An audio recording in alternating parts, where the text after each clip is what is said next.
Oppan Gangnam Style. Gangnam Style. Oppan Gangnam Style. Takže čuste lidi, já jsem Maskiller a já vás vítám na Pasti na blbečky. První díl bude dneska budeme prostě potřebovat C4 a nějaké vozidlo. Takže koupíme si C4.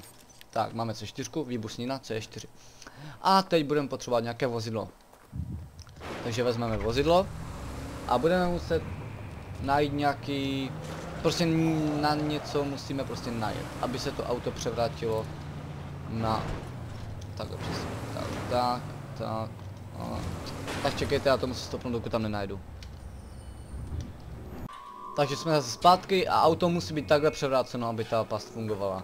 Protože já tu C4 nechci dávat ani na auto, ani prostě tady třeba, protože to by šlo jednoduše vidět, ale když tu C4 napojíme tady, tak ona nepůjde vidět. A jednoduše, když chcete převrátit auto, použijete stretch a uděláte tohle. Vidíte, auto jsem totálně rozflákal, ale pojede to snad. Jo, dobře, jede to.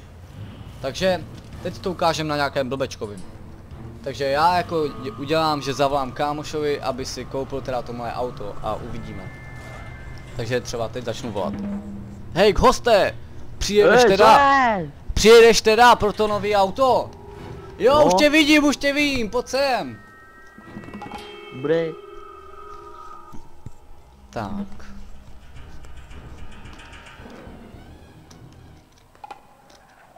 Neblikej světlama, prosím tě, a já jsem tady, jo? Jo, já jsem zaparkoval. Takhle se parkuje u nás, že, jak hoste. Jo. Počkejte, já jsem tak. Takže čau, tebe jsem dlouho neviděl. No zdar. Jo, dobré, nemusíme si dávat pěstí, ne?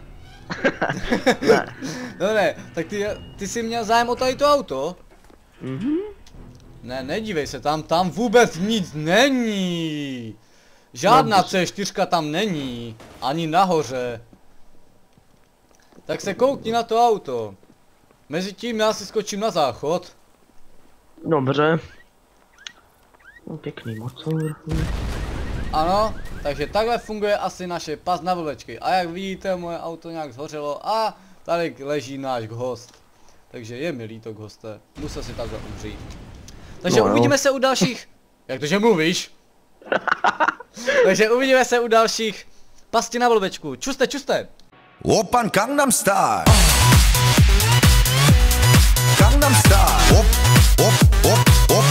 Oppan Gangnam Style.